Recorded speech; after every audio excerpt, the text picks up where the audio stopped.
Now, you're probably wondering, why the heck am I showing you some remote controls here?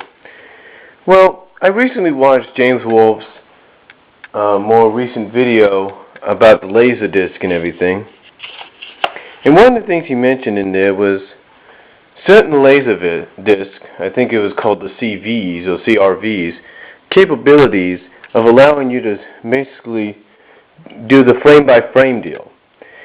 Now, of course, we know that the frame-by-frame deal, which is basically known as the step deal on certain remotes, you know, when you press pause basically, it allows you to go step by step, frame by frame on what goes on, of what you see. Now, you may have probably noticed that with some of my videos, like, you know, with the Minerva meltdown videos that I've done in slow motion and all that. You may have noticed that. Because when you use the step-by-steps off a remote, doesn't matter if it's VHS or DVD, you get to see things you've never seen before. And if you want a good example, again, go to my channel here, look up the Minerva Mink deal, and you'll see what I mean. Now, however, there are some DVD players, and there are some VHS players, or VCR, whatever you want to call them, that don't actually do that function the way you would like it. They don't. For example, this here is the Philips DVD player. Now, as you know, with any Philips products, basically, one controller can be used for one player. So here on the Philips, basically what we have are basically two controllers that if you lose, like this one, if this one gets lost, you can use that one, or if this one gets lost, use the primary one. But anyway, now you might say, well, there's nothing too different about them except the color and the design and the size. Well, that's true, but here's the difference. Here is the difference. This here was my first Philips one, and this actually had, when I pressed pause, I want you to look here. This actually allowed me to do the step-by-step stuff. That's right. It allowed me to do step-by-step stuff. When I pressed pause, and I can't remember, I think when I pressed these, I was able to do these buttons right here. I think these buttons right here that I'm pointing at, these two, I got my fingers on, right here, these two. I think I was able to do the step-by-step deal. I think I even was able to do it on the pause button.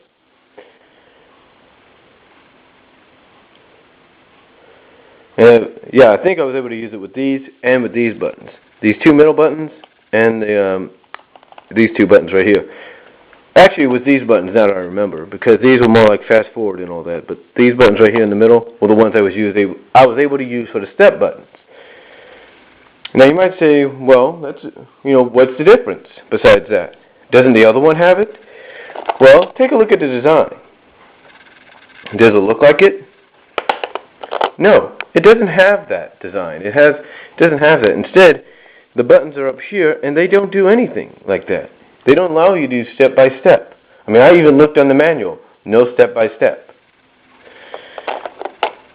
And even when I use this on the DVD player that you've seen in the what I consider the rec room, it just doesn't do it. It doesn't. So basically, that's the one thing when you want to look at. If you're someone that likes to look at things frame by frame, like I do, you basically, when you get yourself a DVD player and even a Blu-ray player, make sure your remote has the step function on there, because the step function, to some people, is the most funnest function that you can have on a remote control in a DVD player. I mean, take a look at this one here. This is a Kobe. These are one of the more cheaper DVD players that you have out there.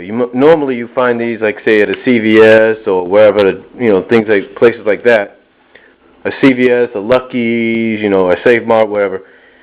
And you can see here, it has the step function. Sometimes the step function is its own button, and that's what this one has here. It's its own button, and when you pause on your movie or whatever, and you want to do the step-by-step frame, all you have to do is just press that button. And like I said, that's from a Kobe, which I say is the more cheaper versions, more cheaper and very more affordable versions of a DVD player. Now, even a DVD recorder remote, like this here, even a DVD recorder remote has the step-by-step function. How does it have it? Well, it has it when you press pause and you do it like this. See? These are your step-by-step ones. Okay? Just like I mentioned on here, like these are the step-by-step ones. These are actually the slower ones. You can slow it down to like 16 times if you want to, which is the closest to step-by-step.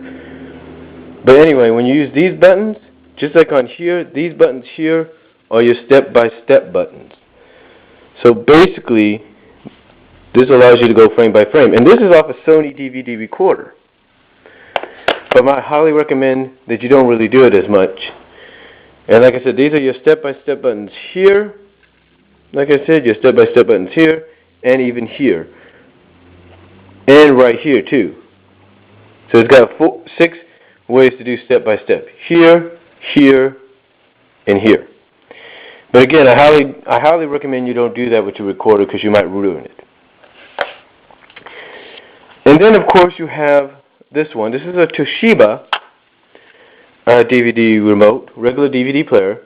And this is one of those remotes that allows you to have the step function right on the pause button. That's right, the pause button and the step function are the same button. So when you press pause, all you have to do is just press it again and you go step by step. The only way you can get back to your movie is to press play or enter. That's it. That's the only way you can get back to your movie. Or if you want to just fast forward and all that, that's another way too. But these are your chapter buttons and your rewind and fast forward buttons. But this is basically one of those rare remotes, one of those remotes that allow you to have the step function and the pause button on the same button. And that the only way you're able to do or able to get back to your movie is to press play or one of these functions right here. Or enter. But it's, like I said, this is one of these. This is a Toshiba. But this is one of those functions, one of those remotes that allow you to do the function, that allow you to do the step-by-step deal, I should say, with the pause button, the same button that you use to pause the movie. Now this here, of course, as you know, is an Xbox 360 controller, and anybody that has an Xbox 360 controller knows that when you use it for DVDs and you want to do the step-by-step function, it does it all right, but it kind of, skips forward, but it kind of, does a step-by-step frame, but it kind of does it more like a foot-by-frame, if you know what I mean. Instead of doing like the typical frame-by-frame, inch-by-inch deal, like these do, these three, and this one does, it's more like it's almost like more than an inch. It's like an inch and a half, if you will, of frame that they do. The other difference as well is the zoom function. Now, like I said, when you look at the videos I did of Minerva Mink melting down into a puddle in slow motion, you might also notice that I've done some called up close and personal, which is basically the slow function, which is basically the zoom function. Now, typically, some of these are up to 4, maybe 6 times zoom, which basically gives you an up close and personal view of the video, of the picture. Now, some people sometimes do that so they can also get a full frame. If they got like a standard TV like over there, you also need to have a full frame of the movie. This here, however, goes up to 10 times in zoom, so you can actually, as you've seen on those videos, like I said, check them out if you want to, 10 times. Basically, you get really up close, really detailed and everything. But this too has that step-by-step function, but like I said, it's more like an inch and a half of frame than just frame by frame, step by step, inch by inch. But yeah, you know, that's basically what it is, and that's basically how you do it. And of course, if you have one of those Xbox 360 controllers, remote controls that looks like this, but it's in white, that helps a lot easier too. That way, you don't always have to keep pressing these, and you don't always have to, you know, press the A button to bring up the menu on the bottom of your screen. But that's all I have to say about the difference in remote controls when it comes to the step-by-step, frame-by-frame deal. Again, I know James briefly mentioned this in his most recent video. And before I go, the same could be said for VHS players, like I said earlier. Sometimes, some of them do it, some of them don't. It all depends. Like the VHS player I have in my room, that does it. It does the step-by-step deal. But that's all I'm going to say. You got any comments? Let me know. I am out of time.